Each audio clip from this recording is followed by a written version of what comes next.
موضوع الدرس في قصة سيدنا عيسى ابن مريم والرد على المشركين سورة الزخرف تفسير ابن كثير. الحمد لله رب العالمين والصلاة والسلام على أشرف الأنبياء وسيد المرسلين سيدنا محمد وعلى آله وأصحابه أجمعين. اللهم صل على سيدنا محمد وعلى آل سيدنا محمد كما صليت على إبراهيم وعلى آل إبراهيم في العالمين إنك حميد مجيد. أعوذ بالله من الشيطان الرجيم. بسم الله الرحمن الرحيم. ولما ضرب ابن مريم مثلا إذا قومك منه يصدون وقالوا آلهتنا خير أم هو ما ضربوه لك إلا جدلا بل هم قوم خصمون. إن هو إلا عبد أنعمنا عليه وجعلناه مثلا لبني إسرائيل ولو نشاء لجعلنا منكم ملائكة في الأرض يخلفون وإنه لعلم للساعة فلا تمترن بها واتبعون هذا صراط مستقيم. ولا يصدنكم الشيطان إنه لكم عدو مبين. ولما جاء عيسى بالبينات قال قد جئتكم بالحكمة ولأبين لكم بعض الذي تختلفون فيه فاتقوا الله وأطيعون. إن الله هو ربي وربكم فاعبدوه هذا صراط مستقيم. فاختلف الأحزاب من بينهم فويل للذين ظلموا من عذاب يوم علیم. اللہ تبارک و تعالی نے سورۃ الزخرف کی آیات میں جیسا آپ نے پڑھا ہے سب سے پہلے اللہ نے اپنی کتاب کی عظمت کا بیان فرمایا تھا. حامیم والکتاب المبین. اللہ تبارک و تعالی نے فرمایا مجھے قسم ہے اس کتاب کی جو کھولنے والی ہے. اِنَّا جَعَلْنَاهُ قُرْآنًا عَرَبِيًّا لَعَلَّكُمْ تَعْقِلُونَ. تاکہ ہم نے قرآن کو عربی زبان میں اتارا تاکہ تم سمجھ سکو. وَإِنَّهُ فِي أُمِّ الْكِتَابِ لَدَيْنَا لَعَلِيٌّ حَكِيمٌ. اور اللہ کا قرآن جو ہے ام الکتاب کے اندر محفوظ ہے جو بلند ہے اور قرآن جو ہے وہ حکمت والا ہے. أَفَنَضْرِبُ عَنْكُمُ الذِّكْرَ صَفًا أَن كُنتُمْ قَوْمًا مُسْرِفِينَ. کیا ہم تم سے تبلیغ کرو پھیر لیں اس لیے کہ تم قوم زیادتی کرنے والی. وَكَمْ أَرْسَلْنَا مِن نَّبِيٍّ. ان آیات میں حضور کے لیے تسلی ہے کہ آپ نہ گھبرائیں. آپ سے پہلے بھی جتنے پیغمبر آئے ہیں ان کے ساتھ بھی قوموں نے یہی کیا. وَكَمْ أَرْسَلْنَا مِن نَّبِيٍّ فِي الْأَوَّلِينَ. آپ سے پہلے کتنے پیغمبر ہم نے بھیجے ہیں پہلی قوموں میں. وَمَا يَأْتِيهِم مِّن نَّبِيٍّ إِلَّا كَانُوا بِهِ يَسْتَهْزِئُونَ. اور نہیں آیا ان کے پاس کوئی پیغمبر مگر تھے اس کے ساتھ مذاق کرنے والے انکار کرنے والے ٹھٹھا کرنے والے. وَأَهْلَكْنَا أَشَدَّ مِنْهُمْ بَطْشًا وَمَضَىٰ مَثَلُ الْأَوَّلِينَ. پھر ہم نے ان میں جو سخت قوت طاقت والے تھے ان کو ہلاک کر ڈالا اور ان کو عبرت بنا دیا. اور ان کو اللہ تبارک و تعالی نے جیسے کوئی دوسرے مقام پہ آتا ہے مثلا للآخرین بعد والوں کے لیے عبرت. وَلَئِن سَأَلْتَهُمْ. اب توحید کا بیان آتا ہے. وَلَئِن سَأَلْتَهُمْ مَنْ خَلَقَ السَّمَاوَاتِ وَالْأَرْضَ لَيَقُولُنَّ خَلَقَهُنَّ الْعَزِيزُ الْعَلِيمُ. میرے محبوب آپ ان سے پوچھیں کہ آسمانوں اور زمینوں کے پیدا کرنے والا کون ہے تو یہی جواب دیں گے اور کوئی جواب ہے نہیں کہ اس کے پیدا کرنے والا وہ ذات ہے جو غالب بھی ہے جو علم والی بھی ہے. الذی جعل لکم الارض مہدا.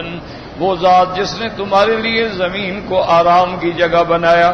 وجعل لکم فیہا سبلا لعلکم تہتدون. اور زمین میں تمہارے لیے رستے بنائے تاکہ تم منزل پہ پہنچ سکو. والذی نزل من السماء ماء بقدر. اور وہ ذات جو اتارتی ہے آسمان سے پانی ایک اندازے کے مطابق. فانشرنا به بلدۃ میتا. پھر ہم اس سے نکالتے ہیں زمین مردہ کو زندہ کر کے. اس سے کھیتیوں کو نکالتے ہیں. کذالک تخرجون، اسی طرح تمہیں بھی اللہ تبارک و تعالی زمینوں سے دوبارہ اٹھائیں گے. والذی خلق الازواج کلھا، وہ ذات جس نے ہر قسم کے انواع پیدا کیے ہیں، سبزیاں پیدا کی ہیں، پھل پیدا کیے ہیں. وَجَعَلَ لَكُم مِّنَ الْفُلْكِ وَالْأَنْعَامِ، اور تمہارے لیے اللہ تبارک و تعالیٰ نے کشتی پیدا کی اور جانور پیدا کیے تاکہ تم بحری اور بری سفر کر سکو. فرمایا وَالْأَنْعَامِ مَا تَرْكَبُونَ، اور ایسے جانور بھی پیدا کیے جن پہ تم سواری کر سکو. لِتَسْتَوُوا عَلَىٰ ظُهُورِهِ، جب ان کی پشت پہ بیٹھ جاؤ. ثُمَّ تَذْكُرُوا نِعْمَةَ رَبِّكُمْ، پھر اپنے رب کی نعمتوں کو یاد کرو. اِذَا اسْتَوَيْتُمْ عَلَيْهِ، جب تم ان پہ ٹک کے بیٹھ جاؤ، جم کے بیٹھ جاؤ. وَتَقُولُوا، اور کہو سبحان الذی سخر لنا ھذا، پاک ہے ذات اس کی جس نے ایسے جانوروں کو، ایسی سواریوں کو ہمارے تابع کر دیا. وما كنا له مقرنین، ہم نہیں طاقت رکھتے تھے ان کو اپنے تابع کرنے کی.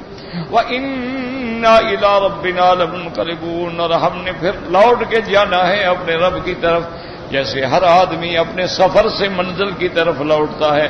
یہ دنیا بھی مسافر خانہ ہے، پھر سب نے آخرت کی طرف لوٹ کے جانا ہے. اب اللہ تبارک و تعالی مشرکین کا رد کرتے ہیں. فرمایا وَجَعَلُوا لَهُ مِن عِبَادِهِ جُزْءًا، یہ کافر ایسے ہیں کہ انہوں نے اللہ کے بندوں میں سے اللہ کے لیے اولاد بنائی. ان الانسان لکفور مبین، کہ انسان جو ہے بڑا ناشکرا ہے، کھلا ہوا. ام اتخذ مما یخلق بنات واصفاکم بالبنین، کیا اس نے جس نے پیدا کیا اپنے لیے لڑکیاں چن لی تمہارے لیے لڑکے. وَإِذَا بُشِّرَ أَحَدُهُم بِمَا ضَرَبَ لِلرَّحْمَٰنِ مَثَلًا ظَلَّ وَجْهُهُ مُسْوَدًّا وَهُوَ كَظِيمٌ، اور جب اس کو خبر دی جائے جو اس نے اللہ کے لیے بنایا ہے، اس کا چہرہ سیاہ ہو جاتا ہے اور وہ غم کو ضبط کر کے بیٹھا ہوتا ہے. اب وَمَن يُنَشَّأُ فِي الْحِلْيَةِ، کیا وہ لڑکی جو زیوروں میں پرورش پاتی ہے، وَهُوَ فِي الْخِصَامِ غَيْرُ مُبِينٍ، اور مناظرے میں اور بات کرنے میں بھی کھلی بات نہیں کہہ سکتی. وَجَعَلُوا الْمَلَائِكَةَ الَّذِينَ هُمْ عِبَادُ الرَّحْمَٰنِ إِنَاثًا، اللہ نے فرمایا ایک تو ان کی بدبختی یہ تھی کہ اللہ کے لیے لڑکیاں بنائیں، اور دوسری جہالت یہ ہے کہ فرشتوں کو لڑکیاں بنا دیا کہ فرشتے جو ہیں وہ لڑکیاں ہیں. اشہدوا خلقہم، کیا جب ہم نے فرشتوں کو پیدا کیا تو یہ دیکھ رہے تھے. ستکتب شہادتہم ویسألون، یہ تحدید ہے کہ تمہارا یہ کہنا جو ہے لکھا گیا ہے اور تم سے پھر قیامت میں پوچھا جائے گا. اب کافر ایک اور بات کہتے تھے، وَقَالُوا لَوْ شَاءَ الرَّحْمَٰنُ مَا عَبَدْنَاهُمْ، اگر اللہ چاہتا تو ہم شرک نہ کرتے، ہم بتوں کی پوجا نہ کرتے، ہم ملائکہ کی پوجا نہ کرتے. تو جب اللہ راضی ہے تو پھر اس لیے ہم کر رہے ہیں. اللہ نے فرمایا میرے محبوب مَا لَهُم بِذَٰلِكَ مِنْ عِلْمٍ، یہ جاہلانہ بات کہہ رہے ہیں. اِنْهُمْ إِلَّا يَخْرُصُونَ، یہ محض ان کی اپنی بکواس ہے. ورنہ اللہ نے 1,24,000 پیغمبر کیوں بھیجا، کتابیں کیوں اتاری ہیں؟ اگر اللہ تمہارے شرک پہ راضی ہے تو تردید کے لیے اللہ نے پیغمبر کیوں بھیجے، اللہ نے کتابیں کیوں اتاری؟ اما آتیناہم کتابا من قبلہ فہم بہ مستمسکون، کیا قرآن سے پہلے ہم نے ان کو بھی کوئی کتاب دی ہے جس کو یہ دلیل پکڑ کے اس کو پکڑے ہوئے ہیں؟ ان کے پاس کوئی دلیل نہیں ما سوا بل قالوا انا وجدنا آباءنا علی امۃ، بلکہ صرف یہ کہتی ہیں کہ ہم نے اپنے باپ دادے کو ایک دین پہ پایا. وَإِنَّا عَلَىٰ آثَارِهِم مُهْتَدُونَ، اور ہم انہی کے نقش قدم پہ چلتے ہیں. یاد رکھو جب قرآن آ جائے، حدیث آ جائے تو اس کے مقابلے پہ تقلید، اور وہ تقلید بھی شرک میں اور کافروں کی، یہ بالکل حرام ہے. باقی جو تقلید فقہا ہے اس میں تو بالاتفاق ہے کہ اس کے بغیر تو عالم کا گزارا ہی نہیں. لازم آپ قرآن کسی سے پڑھیں گے، لازم آپ کسی سے حدیث پڑھیں گے، لازم آپ کو کسی کا فیصلہ قبول کرنا ہوگا کہ یہ حدیث صحیح ہے یا حدیث ضعیف ہے. تو یہی تو تقلید ہوتی ہے. اور تقلید کیا ہوتی ہے؟ وَكَذَٰلِكَ مَا أَرْسَلْنَا مِن قَبْلِكَ فِي قَرْيَةٍ مِّن نَّذِيرٍ، آپ سے پہلے نہیں بھیجا ہم نے کوئی ڈرانے والا کسی شہر میں، کسی بستی میں. إِلَّا قَالَ مُتْرِفُوهَا، مگر وہاں کے بڑے لوگوں نے کہا، إِلَّا قَالَ مُتْرَفُوهَا إِنَّا وَجَدْنَا آبَاءَنَا عَلَىٰ أُمَّةٍ وَإِنَّا انا علی آثارہم مقتدون. وہاں کے بڑے لوگ جو تھے انہوں نے انکار کیا، انہوں نے کہا ہم اپنے باپ دادے کے دین پہ چل رہے ہیں، ہم اسی کی پیروی کرتے ہیں، تمہاری بات نہیں مانتے. پیغمبروں نے بتلایا قال اولو جئتکم باہدی مما وجدتم علیہ آباءکم، کہ اے ظالمو اگر ہم تمہیں اس سے بہتر راستہ بتائیں. قالوا انا بما ارسلتم به کافرون، تو وہاں کے لوگ کہنے لگے کہ نہیں، آپ کو جو کچھ دے کے بھیجا گیا ہم اس کا انکار کرتے ہیں. اللہ نے فرمایا جب وہ اس ضد میں آ گئے کہ ہدایت بھی ہو رہے راستہ بھی ٹھیک، پھر بھی ہم نہیں مانتے. فانتقمنا منہم، پھر ہم نے ان سے بدلہ لیا. فانظر کیف کان عاقبۃ المکذبین، میرے مدنی آپ دیکھیں کہ پھر ان تکذیب کرنے والوں کا انجام کیا ہوا. قوم عاد پہ نظر ڈالیں، قوم سمود پہ نظر ڈالیں، قوم لوط پہ نظر ڈالیں، قوم موسیٰ علیہ السلام پہ نظر ڈالیں، قوم نوح علیہ السلام پہ نظر ڈالیں. اب اللہ نے اس کے بعد حضرت ابراہیم کا قصہ بیان کیا کہ اگر باپ دادے کے رستے پہ چلنا ہے تو ابراہیم کے رستے پہ چلو. وَإِذْ قَالَ إِبْرَاهِيمُ لِأَبِيهِ وَقَوْمِهِ إِنَّنِي بَرَاءٌ مِّمَّا تَعْبُدُونَ، جب ابراہیم علیہ السلام نے اپنے ابا اور اپنی قوم سے کہا کہ میں اس سے بری ہوں جن کی تم عبادت کرتے ہو، یہاں سے مسئلہ نکلا کہ صرف توحید پہ رہنا کافی نہیں بلکہ مشرکین سے بھی برات کا اعلان کرنا ہوتا ہے. بھی تمہارا ہمارا اب کوئی جوڑ نہیں. الا الذی فطرنی، مگر وہ جس نے مجھے پیدا کیا. فإنہ سیہدین، اور وہی مجھے ہدایت دیں گے.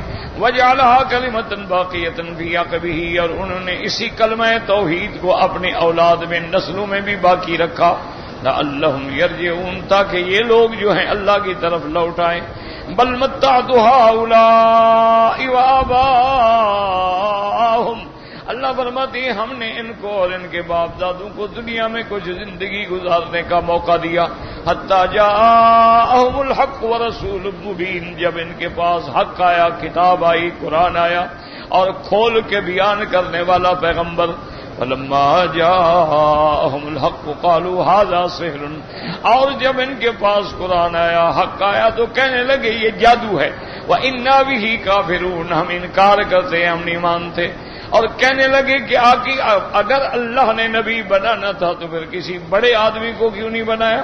وَقَالُوا لَوْلَا نُزِّلَ هَذَا الْقُرْآنُ عَلَىٰ رَجُلٍ مِّنَ الْقَرْيَتَيْنِ عَظِيمٍ، یہ قرآن جو ہے ان دو بستیوں مکہ اور طائف کے کسی بڑے آدمی پہ کیوں نہیں اتارا گیا. اللہ نے فرمایا میرا مدنی یہ بڑے جاہل ہیں بدبخت، ہم نے تو روٹی کی تقسیم بھی ان کے ہاتھ میں نہیں دی ہے، تو نبوت کی تقسیم ان کے ہاتھ میں.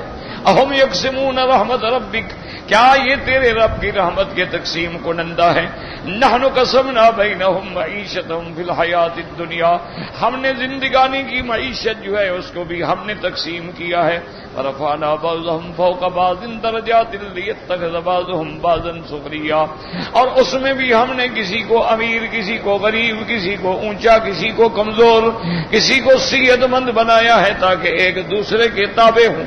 امیر کو غریب کی ضرورت ہے، غریب کو دولت کی ضرورت ہے. ورحمت ربک خیر مما یجمعون، اور تیرے رب کی رحمت جو ہے وہ یہ جو جمع کر رہے ہیں اس سے کروڑ درجہ بہتر ہے.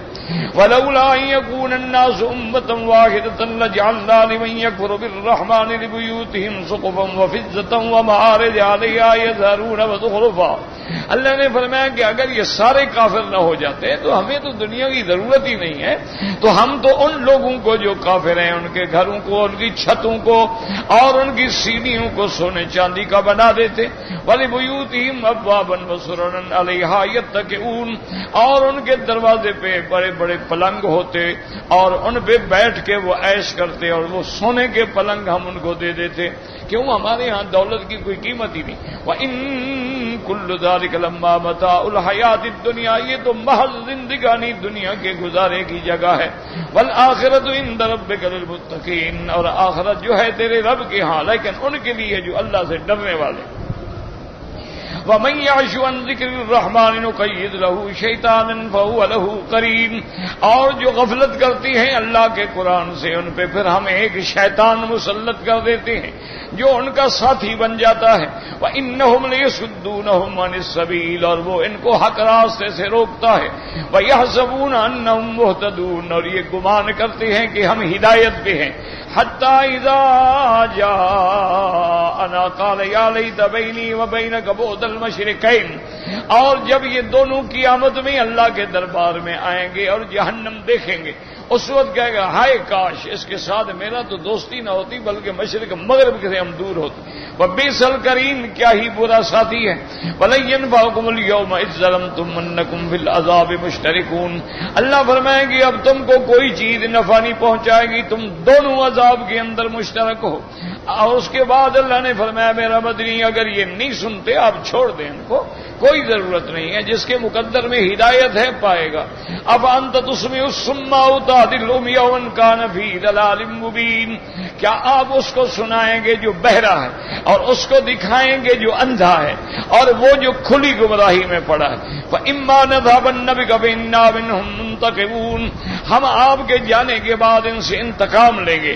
أَوْ نُرِيَنَّكَ الَّذِي وَعَدْنَاهُمْ، یا ہم کچھ نمونہ آپ کو زندگی میں بھی دکھا دیں گے۔ وَإِنَّا عَلَيْهِمْ مُقْتَدِرُونَ، ہم اس پہ قدرت رکھتے ہیں۔ فَاسْتَمْسِكْ بِالَّذِي أُوحِيَ إِلَيْكَ، اللہ نے جو آپ کے پاس وحی بھیجی ہے آپ اسی کو مضبوطی سے پکڑے رہیں۔ إِنَّكَ عَلَىٰ صِرَاطٍ مُسْتَقِيمٍ، چونکہ آپ صراط مستقیم پہ ہیں۔ وَإِنَّهُ لَذِكْرٌ لَكَ وَلِقَوْمِكَ، یہ قرآن پاک جو ہے تیرے لیے اور تیری قوم کے لیے عزت و عظمت و شان والی چیز ہے۔ وَسَوْفَ تُسْأَلُونَ، اور قیامت میں پوچھا جائے گا کہ کس نے قرآن پہ عمل کیا اور کس نے قرآن سے انکار کیا۔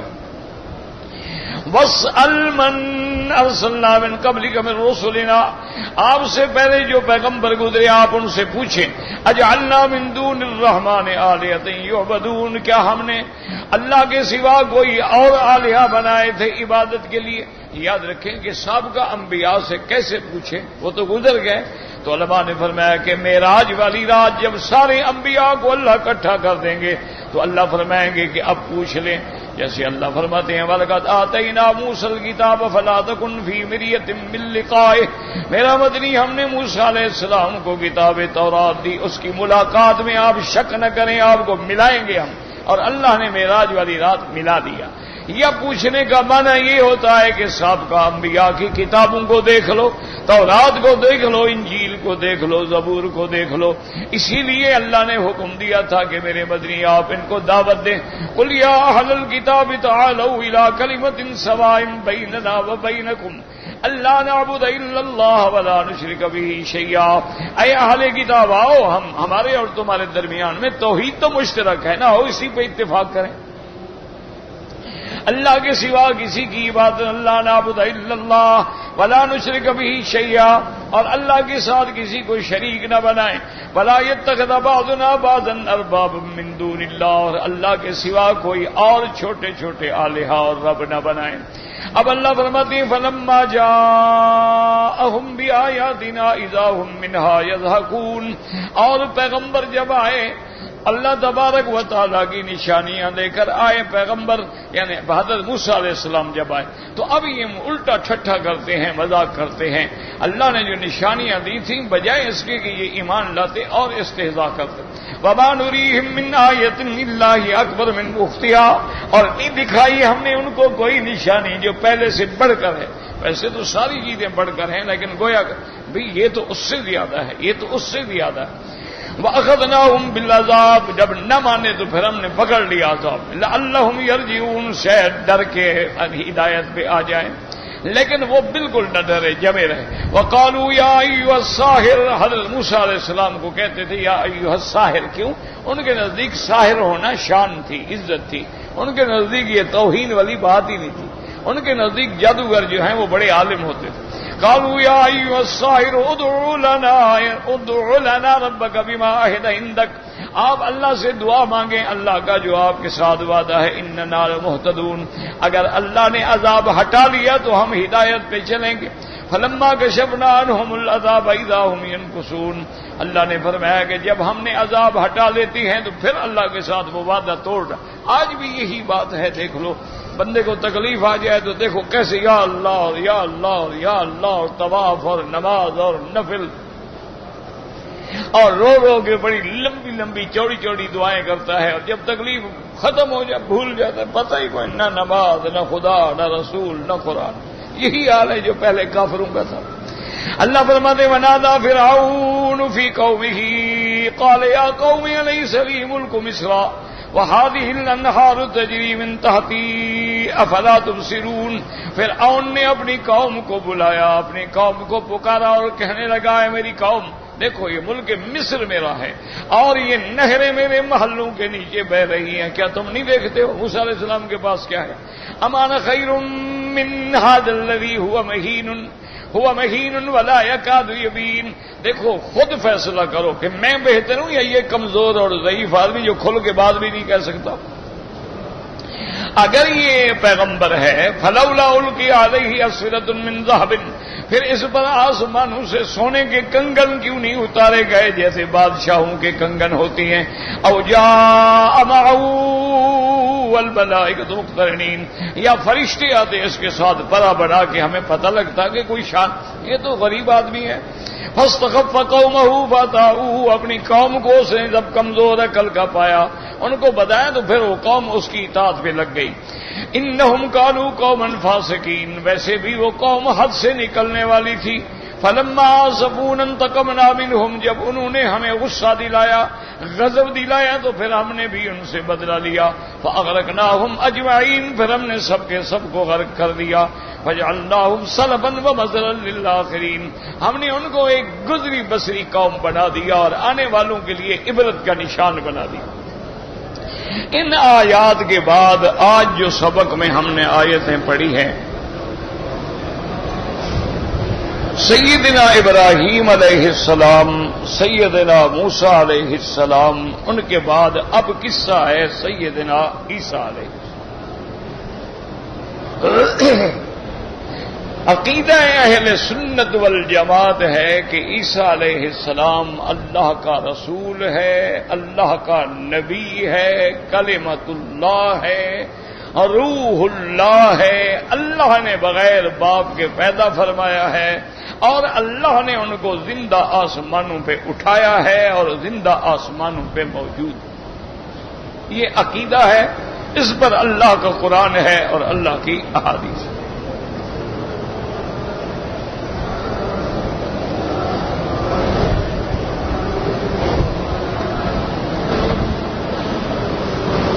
دو قسم کے لوگ تھے، ایک قوم تو یہ کہتی تھی کہ حضرت عیسیٰ علیہ السلام کو قتل کر دیا ہے، ایسے یہودی ہیں دشمن تھے، اور ایک قوم کا خیال یہ تھا کہ عیسیٰ علیہ السلام کو پھانسی پہ لٹکایا گیا اور اس کے بعد پھر وہ اتارے گئے اور پھر وہ گم ہو گئے۔ اللہ تبارک و تعالی نے قرآن میں وضاحت فرما دی کہ حضرت عیسیٰ علیہ السلام کو نہ تو پھانسی دیا گیا نہ قتل کیا گیا، بل رفعہ اللہ الیہ، اللہ نے ان کو اٹھا دیا۔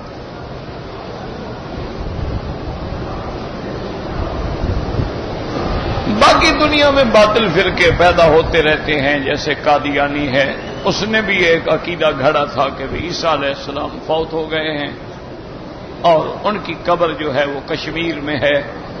یہ ایک ایسا بڑا جھوٹ ہے کہ ایسی بات ہوتی تو عیسائی خاموش بیٹھے ہوتے، نصرانی جن کی آج طاقت ہے، حکومت ہے، اقتدار ہے، وہ قبر نہ ڈھونڈ لیتے۔ یہ تو ایک ایسا جھوٹ ہے نا کہ اس کا کیا علاج؟ ایک بڑی مشکل یہ ہوتی ہے کہ جب بندہ جھوٹ بولنے پہ آ جاتا ہے نا جی، پھر اس کو اللہ کے قرآن پر بھی اعتماد نہیں۔ اسی لیے قادیانیوں نے ایک دفعہ ایک بڑا فتنہ کھڑا کیا تھا، انہوں نے کہا جی ہمیں قرآن میں یہ دکھاؤ کہ اللہ نے ان کو آسمان کی طرف اٹھا لیا ہے۔ مقصد یہ تھا کہ جیسے پہلے کافر کہتے تھے نا جی کہ موجودہ ہمیں وہ دکھاؤ جو ہم کہتے ہیں، موجودہ تو نہ ہوا نہیں، یہ تو پھر بلیک میلنگ ہوئی نا۔ اچھا ایک آدمی کہتا ہے جی مجھے یہ دکھاؤ، یہ کہتے نہیں، یہ دکھاؤ، یہ کہتے نہیں، یہ دکھاؤ، یہ کہتے نہیں، یہ دکھاؤ، پھر تو خدا اور نبی مخلوق کے تابع ہو گئے نا۔ وہ جنہوں نے ماننا ہے، اللہ نے جو معجزات دیے ہیں مان لو، نہیں ماننا ہے نہ مان۔ اب کہنا کہ جنہیں لفظ آسمان دکھاؤ کہ اللہ نے ان کو آسمانوں کی طرف اٹھا لیا، تو جب یہ لفظ نہیں ہے، لفظ اتنا ہے کہ رفعہ اللہ الیہ، اللہ نے ان کو اونچا کر دیا یا اوپر اٹھا لیا، آسمان کا تو لفظ ہے نہیں۔ یہ باطل کی ایک پرانی عادت ہے، جب وہ نہ ماننے پہ آئے نا پھر اپنی طرف سے الفاظ بناتے ہیں اور مجبور کرتے ہیں کہ اللہ بھی یہی لفظ کہے جو میں کہہ رہا ہوں۔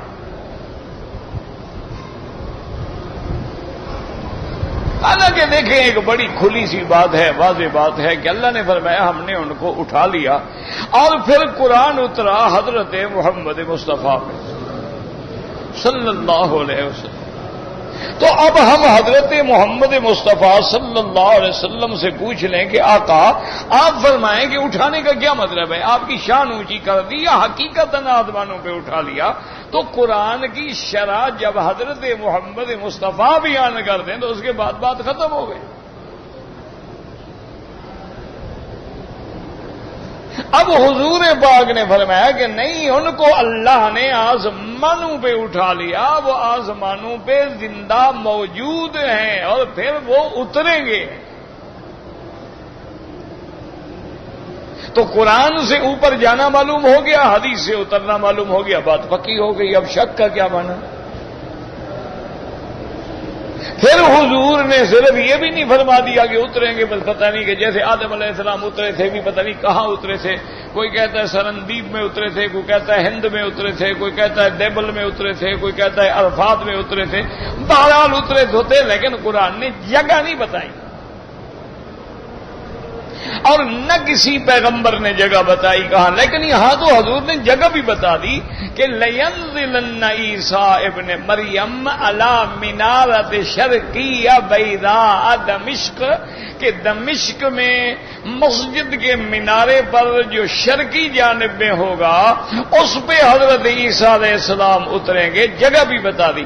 پھر یہ بھی بتا دیا کہ ان کے دونوں ہاتھ جو ہیں فرشتوں کے کندھے پہ رکھے ہوئے ہوں گے، اور فرمایا کہ یقطر من شعرہ ماء، اور آپ کے بالوں سے پانی ٹپک رہا ہوگا، معلوم ہوگا کہ عیسیٰ ابھی ابھی جنت سے غسل کر کے آ رہے ہیں اور وہ پانی گر رہا ہے، اور وہ اس حالت میں مسجد میں آئیں گے کہ جماعت کھڑی ہو چکی ہوگی اور امام مصلی پہ ہوگا۔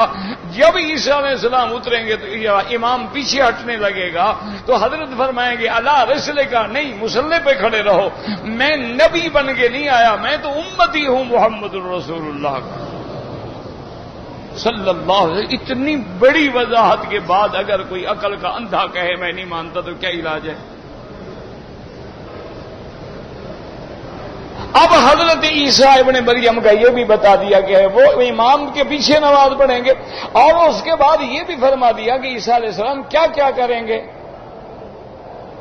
فرمایا انہ یکسر الصلیب، کہ سب سے بڑا جو ان کا صلیب صلبوت ہے جس کی یہ پوجا کرتے ہیں نصرانی، ان کو بھی توڑیں گے اور ان کی قوت کو بھی مٹائیں گے۔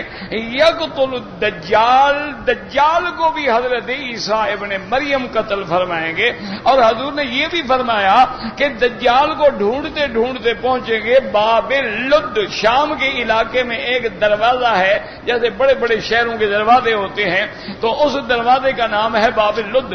فرمایا کہ اس مقام پہ آ کر آپ دجال کو پکڑیں گے، اور دجال ذلیل کا یہ عالم ہوگا کہ جب عیسیٰ علیہ السلام کو دیکھے گا یذوب کما یذوب الملح فی الماء، وہ ایسے گل جائے گا جیسے نمک پانی میں ڈالو تو پانی میں نمک گل جاتا ہے۔ اور حضور نے فرمایا پھر وَيَضَعُ الْجِزْيَةَ، جزیہ بھی ختم فرما دیں گے۔ پہلے تو تھا نا جی کہ اسلام لے آؤ، اگر اسلام نہیں لے آتے ہو ٹھیک ہے، پھر ہمارے ٹیکس گزار بن جاؤ، ہم تمہارے تابع ہو جاؤ، ہم تمہاری حفاظت کریں گے۔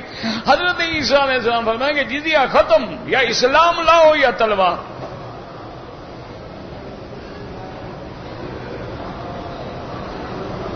تو آپ نے فرمایا یضع الجزیۃ ویملأ الارض عدلا وقسطا، اور زمین کو عدل اور انصاف سے بھر دیں گے۔ اور حضور نے پھر یہ بھی فرمایا کہ ثم یتزوج، پھر عیسیٰ ابن مریم شادی بھی کریں گے، کیونکہ ابھی تک تو شادی آپ کی ہوئی نہیں نا، آپ شادی بھی کریں گے۔ فرمایا یمکث 40، اور آپ تقریباً 40 سال رہیں گے، اور اس کے بعد فرمایا ثم یموت ویدفن فی روضۃ النبی المصطفیٰ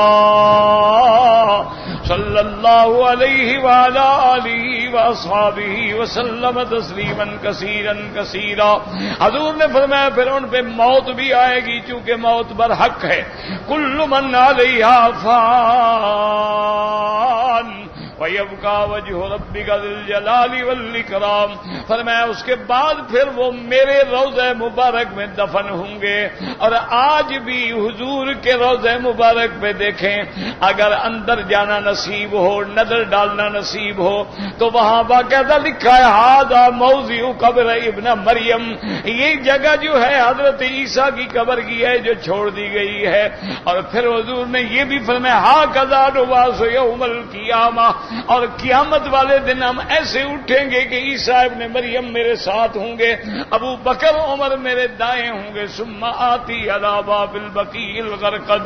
اور جب حضور نے اتنی باتیں واضح کر دی تو اب کسی اندھے کو تو شک ہو سکتا ہے، آنکھوں والے کو تو نہیں ہو سکتا۔ اور یاد رکھیں میرے ایک حدیث نہیں ہے، متواتر حدیثیں ہیں، اس لیے علماء نے باقاعدہ ایک کتاب لکھی التصریح بما تواتر فی نزول فی آیات المسیح، اس میں ساری متواتر حدیثیں نقل فرمائی ہیں۔ تو قرآن سے جانا بھی ثابت، حدیث سے آنا بھی ثابت ہے۔ پھر حضور کا قیامت سے پہلے معراج والی رات میں بھی لکھا ثابت ہے، آسمانوں پہ بھی لکھا ثابت ہے، اور زمین میں بھی لکھا ثابت ہے۔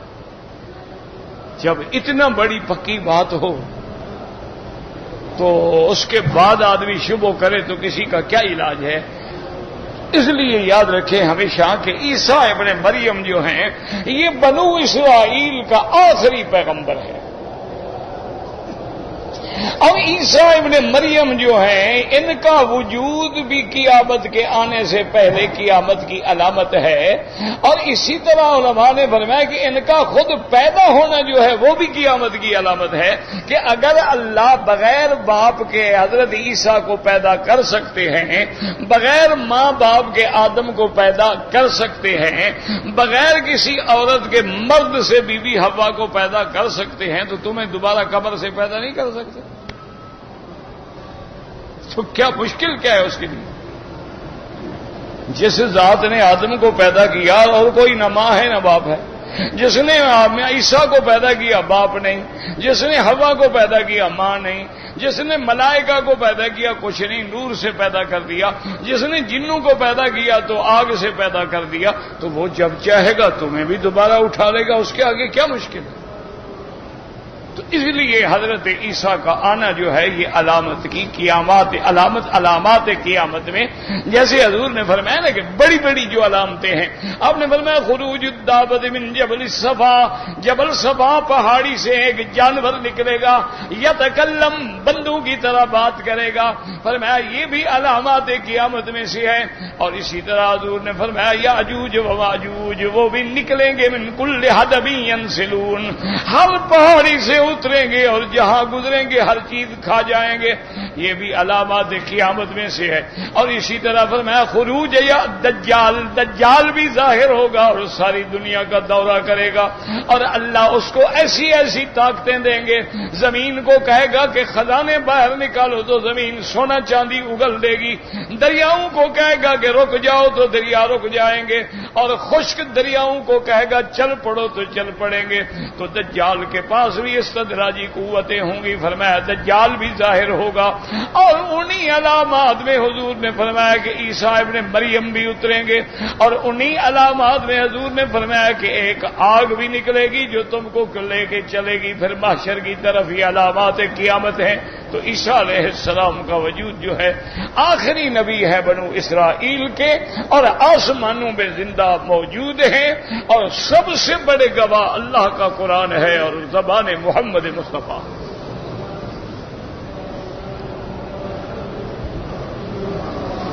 اور پھر حضور کی ملاقات ہے، یعنی بیت المقدس میں بھی ملاقات ہے اور آسمانوں میں بھی ملاقات ہے۔ اس سے بڑی گواہی کیا ہو سکتی ہے کہ حضور پاک نے خود دیکھا، خود ملے، بات ہوئی۔ تو اب جناب یہ ہے کہ جھگڑا یہ پیدا ہوا، ان آیات جو ہم نے آج پڑھی ہیں نا، اس میں 3 واقعے ہیں، یاد رکھو۔ ایک واقعہ تو یہ تھا کہ ایک دن میرے آقا نے رحمت دو عالم نے صلی اللہ علیہ وسلم نے فرمایا جتنا ہو سکے نا درود شریف پڑھا کرو، غفلت نہ کیا کرو، جتنا ہو سکے، وضو ہے نہیں ہے، چلتے پھرتے اٹھتے بیٹھتے ہر وقت حضور پہ درود بھیجا کرو۔ جو آدمی جتنا زیادہ درود پڑھے گا نا، اللہ اس کی ساری مشکلیں حل کر۔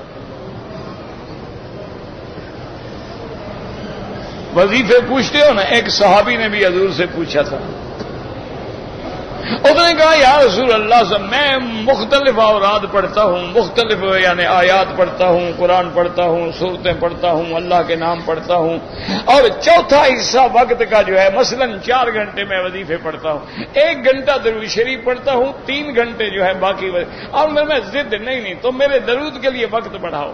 اس نے کہا اچھا حضور اب آئندہ میں ایسا کروں گا کہ آدھا وقت درود شریف، آدھا وقت باقی سارے وظیفے، اب میں ضد اور بڑھاؤ۔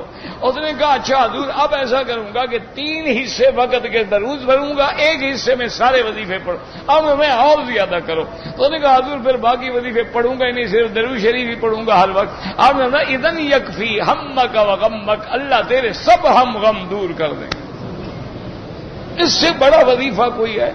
لیکن کیا کریں، لوگوں کو پیر وظیفہ بتا دیں نا، ایک ٹانگ پہ کھڑا ہو کے قبرستان میں پڑھنا ہے وہ پڑھیں گے، حضور محمد مدنی جو بتا دیں وہ ان کو یاد ہی نہیں ہوتا۔ ان کو کوئی پیر بتا دے نا جی، کوئی علم غلم بتا دے، کوئی ان کا پیسے شیسے بھی لوٹ جائے اور کہے وظیفہ پڑھنا ہے اور قبرستان ہو اور پرانا ہو، اندھیری رات ہو اور ایک ٹانگ پہ کھڑا ہو کے 1.25 گھنٹہ جو ہے نا یہ لفظ پڑھنا ہے، اور خیال کرنا تمہیں بلائیں نظر آئیں، ڈرنا شرنا نہیں، میں جو پیر فکر نہ کرو تمہاری حفاظت پہ حصار بنا کے بیٹھا ہوں۔ اور بے وقوف کسی کو آدھے گھنٹے کے لیے کھڑا کر دو، اس کو اب یہی بلائیں نظر آنی شروع ہو جائیں گی۔ تجربہ کر لو، کسی کو آنکھیں بند کر کے ایک ٹانگ پہ کھڑا کر دو، دیکھو بلائیں نظر آتی ہیں نہیں آتی۔ اس میں کیا پیری فقیری ہے، دھوکہ ہے، فریب ہے، فراڈ ہے، قوم ہے بیچاری پاگل ہو کے بھاگ رہی ہے۔ فلاں بندہ جو ہے جی اس میں اعظم کا عامل ہے، 100 روپیہ بھیج دو، اس میں اعظم کا طویل بھیج دوں۔ اور بدبخت جب تمہارے پاس اس میں اعظم ہے، لوگوں سے 100 روپیہ کیوں جمع کر رہے ہو؟ اس میں اعظم تو معنی ہی یہ ہوتا ہے کہ جو مانگو مل جائے، پھر تمہیں بھیک مانگنے کی کیا ضرورت ہے کہ لوگوں سے 100 روپے اکٹھے کرو؟ لیکن لوگ ہیں جاہل ہیں، بھیج رہے ہیں، بھیج کیا کریں آپ؟ تو اس لیے ہمیشہ یاد رکھیں کہ سب سے بڑی نعمت جو ہے وہ درود پاک ہے، اور جتنا درود شریف زیادہ پڑھو گے نا انشاءاللہ دنیا میں بھی حضور کی اتباع سنت اور زیارت اور قیامت میں شفاعت اور قرب محمد مصطفیٰ نصیب ہو صلی اللہ علیہ وعلی آلہ وصحبہ وسلم۔ تو ایک دن حضور نے فرمایا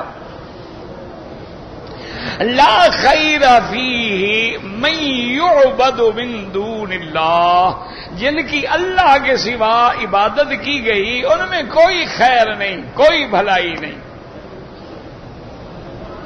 تو کافروں کو موقع مل گیا، دشمن تو انتظار میں کھڑا ہوتا ہے نا۔ انہوں نے کہا اچھا جن کی اللہ کے سوا عبادت کی جائے ان میں کوئی بھلائی نہیں، تو لوگوں نے تو عیسیٰ علیہ السلام کی بھی عبادت کی ہے، لوگوں نے عزیر علیہ السلام کی بھی عبادت کی ہے، ملائکہ بھی عبادت کی ہے، ان میں بھی کوئی بھلائی نہیں۔ یعنی ایک اعتراض، حالانکہ جہالت. اور دوسری بات یہ آئی ہے کہ اللہ نے قرآن اتارا، انکم وما تعبدون من دون اللہ حسب جہنم. اللہ نے فرمایا میرے مدنی آپ ان کو کہہ دیں کہ تم بھی اور جن کی تم اللہ کے سوا عبادت کرتے ہو ان سب کا ٹھکانہ جہنم ہے. یہ تمہارے آلہہ، یہ تمہارے ارباب، یہ تمہارے جن کو تم نے چھوٹے چھوٹے خدا بنا رکھا ہے، ان سب کا ٹھکانہ جہنم ہے. اب موقع ملا کافروں کو جناب نضر بن الحارث اور عبداللہ ابن زبارہ قریش میں شور مچانے لگ گیا، کہنے لگا چلو چلو چلو چلو ابھی حضور پاک سے مناظرہ کرتے ہیں کہ جن کی اللہ کے سوا عبادت کی گئی ان کا ٹھکانہ جہنم ہے. تو لوگوں نے تو عیسیٰ علیہ السلام کی بھی عبادت کی ہے اور لوگوں نے عزیر کی بھی عبادت کی ہے، ملائکہ کی بھی عبادت، کیا وہ بھی جہنم میں جائیں گے؟ اچھا وہ جائیں گے تو پھر ہمارے خدا بھی جائیں گے، کوئی بات نہیں. تو یہ وجوہات ہیں جن پہ اللہ نے یہ قرآن اتارا ہے کہ جب ہم عیسیٰ ابن مریم کی مثل بیان کرتے ہیں تیری قوم چیختی ہے، شور مچاتے ہیں. یاد رکھو اللہ کا فرمان بھی حق ہے، میرے محبوب کا فرمان بھی حق ہے کہ جن کی اللہ کے سوا عبادت کی گئی. اب وہ دو قسمیں، بعض تو پتھر ہیں، جمادات ہیں، درخت ہیں، تو ان کے تو جہنم میں جانے کا کوئی شبہ ہی نہیں. اچھا بعض انسان ہیں یا ملائکہ ہیں، اگر وہ اپنی عبادت پہ راضی ہیں اور لوگوں کو کہتے ہیں کہ ہماری عبادت کرو، پھر ان کو بھی اللہ جہنم میں ڈالیں گے. اور اگر وہ راضی ہی نہیں ہے تو پھر ان کا کیا قصور ہے؟ جیسے دیکھو نا جی آج کل جاہل جا کے بزرگوں کی قبروں پہ سجدہ کرتے ہیں. کوئی مائی کا لال جرت کرے کہ ان بزرگوں کی کتاب میں دکھا دے انہوں نے کہا ہو کہ میری قبر پہ آنا اور سجدہ کرنا. ایک کتاب میں دکھا دیں کہ حضرت عبد القادر جیلانی، حضرت علی حجویری، حضرت فرید الدین شکر گنج، حضرت بازکری بہاؤدین زکریہ، حضرت جلال الدین بخاری، حضرت نظام الدین اولیاء، حضرت سری سکتی، حضرت بایزید بستامی اور حضرت حسن، بس جتنے اللہ کے اولیاء گزرے ہیں ان کی ایک کتاب میں دکھا دو انہوں نے کہا ہو کہ میری قبروں پہ آ کے غلاف چڑھاؤ، میری قبروں کو غسل دینا، عرق گلاب سے دھونا، ہر سال عرس منانا اور طواف کرنا، ہاتھ باندھ کے کھڑے ہونا اور میری قبروں کو آگے چومنا اور میری منت منوتی ماننا اور میرے نام پہ آگے یہاں دمبے اور اٹے اور گھٹے دیوے کرنا. ایک کتاب میں دکھا دو اگر جرت ہے.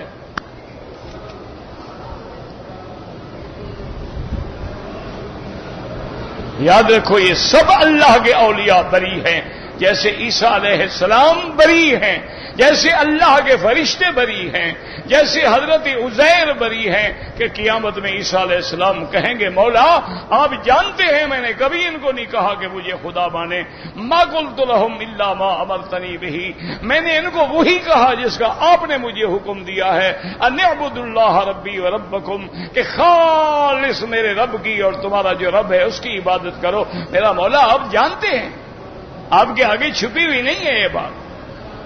تو عیسیٰ علیہ السلام بری ہیں، عزیر بری ہیں، اللہ کے ملائکہ بری ہیں، اللہ کے اولیاء بھی بری ہیں، انہوں نے بھی کبھی نہیں کہا.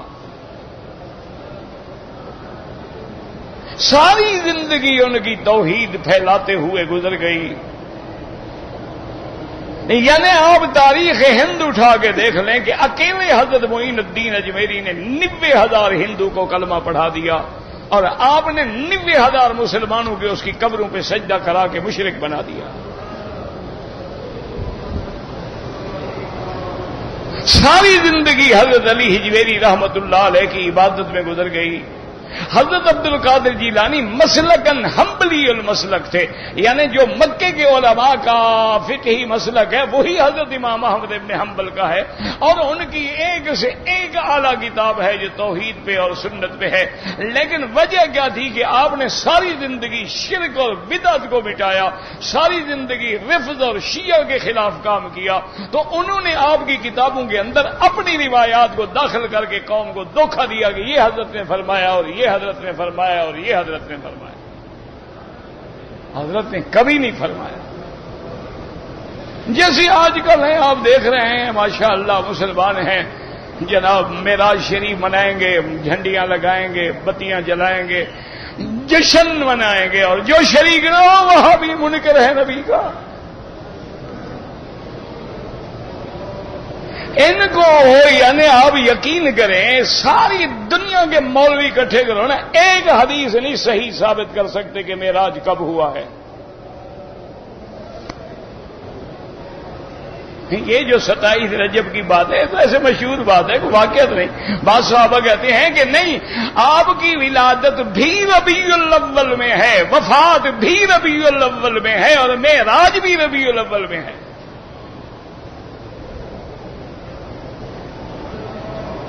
اور بعض صحابہ فرماتے ہیں ذی القعدہ میں ہے. وجہ کیا ہے؟ اللہ نے چھپا دیا. اللہ جانتے تھے نا کہ لوگ آئیں گے بدعت کریں گے, اچھا ہے چھپا دو. اگر صحیح بتا دیتے تو خدا جانے پتہ نہیں یہ اور کتنے جلوس نکالتے. اور حضور کو معراج ہجرت سے پہلے ہوا ہے, ٹھیک ہے. اچھا, ہجرت کے بعد میرے مدنی سرکار 10 سال مدینے میں زندہ رہے ہیں, تو کیا آپ نے حکم دیا کہ معراج والی رات جلوس نکالو اور حلوے پکاؤ اور پڑیاں تقسیم کرو اور حضرت امام جعفر کے کنڈے بناؤ؟ حضرت ابو بکر, حضرت عمر, حضرت عثمان, حضرت علی, حضرت حسن, حضرت حسین, سیدہ فاطمہ الزہرا, اہل بیت نبی, زین العابدین, امام جعفر صادق, امام موسیٰ کاظم, ایک آدمی نے کوئی جھنڈی لگائی ہو, جلوس نکالا ہو, مجھے دکھاؤ. تو کیا آپ کو ان سے زیادہ محبت ہے؟ کوئی عقل کریں. تو اس لیے اللہ نے رد فرمایا کہ میرا رد نہیں ہے, تو شور مچا رہے ہیں. حالانکہ عیسیٰ علیہ السلام تو میرا ایک بندہ ہے. ان هو الا عبد, میرا بندہ ہے. انعمنا علیہ, ہم نے ان پہ انعام کیا ہے, ان کو رسالت دی ہے, ان کو نبوت دی ہے, ان کو کتاب دی ہے, اور ان کو بی بی مریم کے بطن سے بغیر باپ کے پیدا کیا ہے.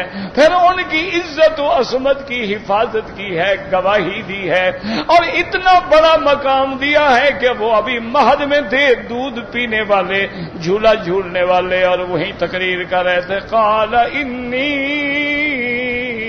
عبد اللہ, لوگوں میں اللہ کا بندہ ہوں. وہ جو بچپن میں کہتا ہے اللہ کا بندہ ہوں, تم اس کو خدا بناتے ہو, شرم کرو. اس لیے اللہ پاک نے فرمایا ہے کہ وہ تو میرا بندہ ہے. وَجَعَلْنَاهُ مَثَلًا بنی اسرائیل, اور ہم نے بنی اسرائیل کے لیے آپ کو ایک مثال بنا دیا ہے, ایک عظمت کا نشان بنا دیا ہے. لیکن شرط یہ ہے کہ تم حق کو پہچانو. اللہ ہمیں حق پہ چلنے کی توفیق عطا فرما. اللہم اہدنا فیمن ہدیت وعافنا فیمن عافیت. اللہم ثبتنا علی الایمان. اللہم ارزقنا حسن الختام. وجعل آخر کلامنا لا الہ الا اللہ محمد الرسول اللہ.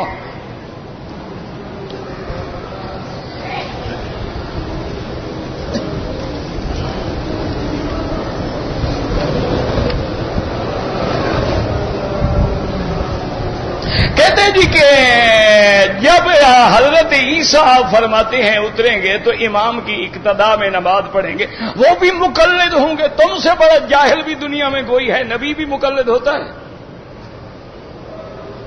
اتنے بڑے جاہل ہو تم. آدمی یا مجتہد ہوگا یا مقلد ہوگا, نبی تو نبی ہوتا ہے. خدا کا خوف کرو, کیوں جاہل بن گئے ہو؟ اتنا بغض آ گیا آپ کو مقلدین سے کہ اب انبیاء پر بھی حملے کرنے لگے. عیسیٰ نبی ہے, وہ امام کے پیچھے. اب حضور نے جو عبد الرحمن ابن عوف کے پیچھے ایک نماز پڑھی ہے, حضور نے حضرت ابو بکر کو حکم دیا مصلی پہ کھڑے ہو جاؤ, پھر حضور ابو بکر کے مقلد ہیں. خدا کا خوف کرو. کہاں تمہاری وجہ یہ ہے, یاد رکھو, جس نے بھی ائمہ سے دشمنی کی اللہ نے اس کا عقل چھین لیا ہے, وہ ہمیشہ ٹھوکریں کھاتا رہے.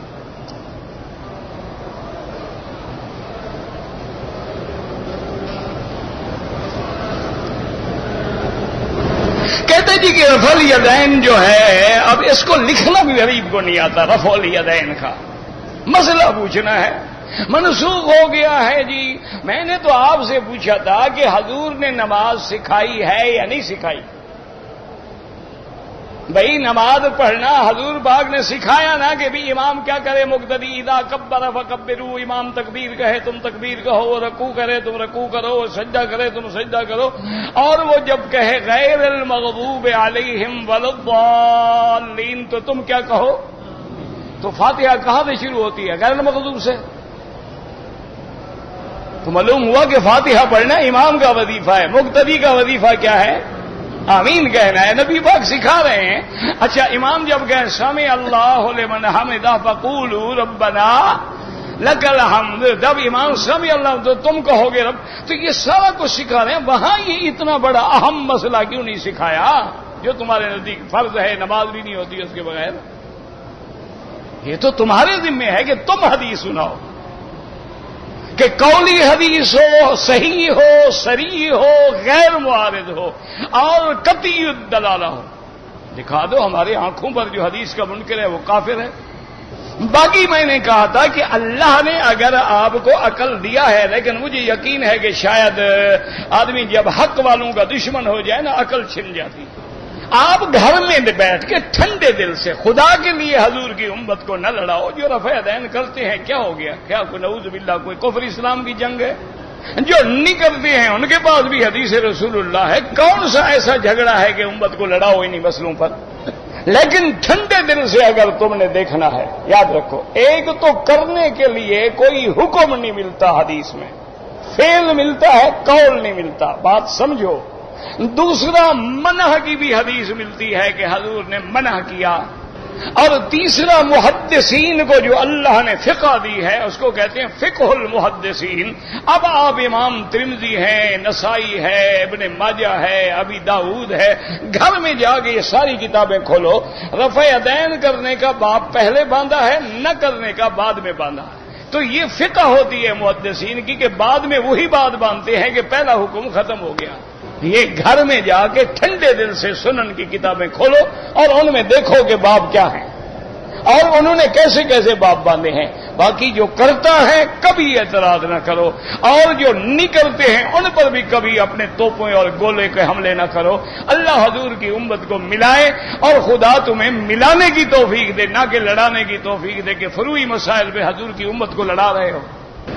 اللہ اس حکومت کو جزا دے، یہ بیچارے کوشش کریں کہ پورے عالم کو اکٹھا کریں، مکالمہ بین المذاہب کرائیں۔ یہ کوشش کر رہے ہیں کہ جو اہل مذہب کے درمیان میں بعد ہے اس کو ہم دور کر دیں، اور حضور کی امت کا جو اعتدال ہے اسی پہ امت کو لیں، اور ہم لڑانے پہ کھڑے ہیں۔ کیا کریں آپ؟ کہتے جی کنڈے بنانا حرام ہے، یہ تو ہم مانتے ہیں، لیکن کوئی آپ کے ہمارے گھر میں بھیج دے تو ہم کیا کریں؟ حرام آپ کے گھر میں بھیج دے، شراب بھیج دے، پی لو گے؟ جب کہہ رہے ہو حرام ہے تو بات ختم ہوگی، بھیج دے، پھر بھیج دے تو نکل جاؤ۔ بھائی ادھر کہہ رہے ہو حرام ہے، جب حرام ہے تو حرام جب گھر میں آئے نکل جاؤ، اس کو واپس کر دو ان کو کہ یہ حرام ہے، نہیں کھاتے ہم، تاکہ ان کو بھی محسوس ہو، اور جب وہ کہیں کیوں حرام، ان کو کہو دکھاؤ امام جعفر صادق کا قول، آپ نے حکم دیا ہو کہ 22 رجب کو کنڈے بناؤ، تم حضرت معاویہ کی وفات پہ دشمنی کر رہے ہو، سیدنا معاویہ کی، کوئی امام جعفر صادق کا قول نہیں ہے، اور جو حضرت معاویہ کی وفات پہ خوشی کرے وہ کیسے مسلمان ہو سکتا ہے؟ یہ میں نہیں کہتا، بلکہ حتیٰ کہ احمد رضا خان جیسا آدمی جو بریلویوں کا سب سے بڑا تھا، اس نے بھی کتاب میں لکھا ہے کہ بھئی قاضی ایاز کی جو شرح لکھی گئی ہے اس میں لکھا ہے انہوں نے کہ جو آدمی سیدنا معاویہ سے دشمنی کرے انہ کلب من کلاب جہنم، وہ جہنم کے کتوں میں سے ایک کتا ہے۔ کہتے جی کہ گھر میں لوگوں کو دعوت دے کر یاسین پڑھوائیں، تم خود کیوں نہ پڑھو جناب، سارا کام کرائے پہ کرانا ہے نا، تمہیں کوئی تکلیف ہے، گھر والے اکٹھے بیٹھ کے خود پڑھو، لوگوں کو بلا کے پڑھوانے کا کیا معنی ہے؟ تراویح کی نماز میں علماء کا اختلاف ہے، بعض علماء کہتے ہیں کہ عورت عورتوں کو پڑھا سکتی ہے، لیکن اکثر علماء اس کے بھی خلاف ہے، وہ کہتے ہیں عورت حرم میں آئے، مسجد میں آئے، پڑھے، مردوں کے پیچھے کھڑے ہو کے۔ میں نے 2001 میں عمرہ کرنے آیا تھا، احرام میں نے مسجد عائشہ سے باندھا، لیکن آپ کہاں سے تشریف لائے تھے یہ تو نہیں لکھا آپ نے۔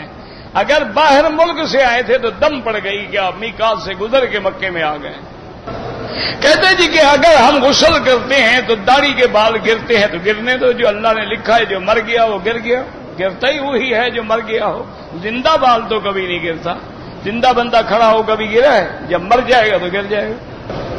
میں پاکستان سے ڈپٹی کے لیے آیا تھا جدہ کے کسی جگہ، پھر 2 مہینے وہاں رہا، بعد میں عمرہ کیا، کوئی دم نہیں۔ آپ آئے ڈپٹی کے لیے تھے اور وہ بھی جدے میں، مکے میں تو آنے کی نیت ہی نہیں تھی۔ کہتے جی کہ حجر اسود پر بوسہ دینے میں بڑی دنگا مشتی ہوتی ہے، بالکل نہ کریں، اسلام نے تو بتا دیا ہے کہ بوسہ دو یا اشارہ کرو، بس کیوں لڑتے ہو؟ دور سے اشارہ کرو، اللہ اکبر۔ میرا کام 2 بجے رات کو ختم ہوتا ہے، فجر کی نماز میری رہ جاتی ہے، ڈپٹی تو نہیں رہتی، خدا کی ڈپٹی رہ جاتی ہے۔ ماشاءاللہ بڑا اچھا مسلمان ہو بھی تم بھی، شرم کرنا چاہیے۔ 2 بجے رات تک ڈپٹی دیتے ہو، وہاں تو پلک نہیں جھپکتی، خدا کی نماز کے لیے تیری آنکھ نہیں کھلتی۔ اگر کوئی آدمی مکر و فریب سے حاصل کرے پیسہ تو اس میں زکات دے، وہ تو ہے حرام، حرام میں کیا زکات دے گا؟ سارا لے دے غریبوں کو۔ عمرہ کرنا مفردہ حضور سے ثابت، بالکل ثابت ہے جناب، مفردہ ثابت ہے، حضور نے جیرانہ سے مفردہ کیا ہے، حضور نے عمرۃ القضاء مفردہ کیا ہے۔ مفردہ کا لفظ تو آ گیا لیکن کتابیں نہیں پڑھی شاید آپ نے۔ ہمارے گاؤں میں بیماری، اللہ شفا عطا فرمائے، میں نے عمرہ کیا، صفا مروانی دوڑا، باقی کیا تھا تم نے؟ ماشاءاللہ جناب، صفا مروانی دوڑے، سر مڈا دیا، کپڑے پہن لیے، ایک بکری دم پڑ گئی کہ واجب چھوڑ دیا۔ میری 2 بیٹیاں ہیں، اللہ سب بیٹیوں کے رشتے آسان فرمائے، جن کے گھروں میں بھی بیٹیاں ہیں اللہ ان سب کو رحمت، خیر، مودت والے رشتے نصیب فرمائے۔ ویسے یاد رکھیں بزرگوں نے لکھا ہے اور میرا ایمان ہے، کیونکہ اللہ کا بھی حکم ہے کہ للہ الاسماء الحسنی، اللہ کے نام ہیں، ان سے اللہ سے مدد پکڑو۔ یا جامع یا لطیف، یا جامع یا لطیف، یہ 111 دفعہ یا جتنا ہو سکے، اس کی ماں بھی پڑھے، وہ بچی بھی پڑھے، باپ بھی پڑھے، انشاءاللہ چند دنوں میں رشتہ ہو جائے گا۔ کہتے جی جو لوگ داڑھی کاٹتے ہیں وہ بھی گناہ گار ہیں، لیکن اللہ ان کو توفیق دے، رکھی تو ہے نا، اب دعا کرو اللہ پوری بھی کر دے۔ بھائی فصل کاشت تو کر دیا ہے نا، مصیبت تو ان پہ ہے جن نے ابھی بیج بھی نہیں ڈالا، اس بیچارے نے فصل تو لگا دیا ہے نا، اب دعا کرو بڑھ جائے۔ رویا صالحہ جو ہے نبوت کا ایک حصہ ہے، بالکل ٹھیک ہے، کیونکہ حضور نے بھی نبوت سے پہلے کیا دیکھا تھا؟ رویا، اور رویا کون دکھاتا ہے؟ اللہ۔ نبوت کون دیتا ہے؟ ایک جز ہے، لیکن جز کو کل نہیں کہا جاتا۔ ایک بندے کی ٹانگ پڑی ہو، آپ کبھی یہ نہیں کہیں گے بندہ پڑا ہے۔ کہتے جی ایک حدیث آتی ہے سنت رفولیت، چلو سنت ہوئی نا، اب عشاء سے پہلے بھی 4 رکعتیں پڑھنا سنت ہے، نہ پڑھو تو کیا ہو جائے گا؟ تو بڑا جھگڑا تو تم یہی ڈھونڈ کے لائے بس۔ اگر کوئی رشتہ دار ہمیں ادھار پہ رقم نہ دے تو بینک سے لے سکتے ہیں، حرام ضروری کھانا ہے، یعنی جب حلال نہ ملے حرام کھانا شروع کر دو، کوئی موت آ رہی ہے، نہیں ملتا قرضہ، نہ ملے نہ لو، بڑا کام نہیں ہو سکتا، مزدوری کر کے روٹی کھاؤ، ضروری ہے کہ حرام کھانا ہے۔ ہاں عصر کی نماز کے بعد کہتے ہیں جی گھر کی صفائی کرو تو نحوست ہوتی ہے، ماشاءاللہ۔ اچھا عصر کے بعد اگر کوئی بچہ پیدا ہو اس کو بھی اٹھا کے باہر پھینک دو، منحوس ہوگا؟ کوئی عقل کرو، خدا کا خوف کرو۔ جو سب سے مبارک وقت ہے یعنی جمعہ کے دن جو گھڑی مستجاب ہے، حدیثوں میں آتا ہے اس کا وقت ہی عصر سے لے کر مغرب کے درمیان میں، یہ تو رحمت کا وقت ہے۔ میری اپنا بیوی کو احرام کی حالت میں پتہ نہیں کیا لگ گئی ہے، خون کا چھوٹا سا دھبا لگ گیا ہے، کوئی کچھ نہیں ہوتا ہے۔ کہتے ہیں جی کہ ماں باپ اگر اپنی اولاد کو بلا وجہ تنگ کریں کہ ہمیں زیادہ دو، بچوں کو بیوی کو کم دو، آپ عدل کرو، جتنا بیوی بچوں کا حق ہے ان کو دو، جتنا والدین کو ضرورت ہے ان کو دو، آپ انصاف کریں، ظلم نہ کریں۔ یہ نہیں کہ بیوی بچوں کا حق مار کے ماں باپ کو دے دو،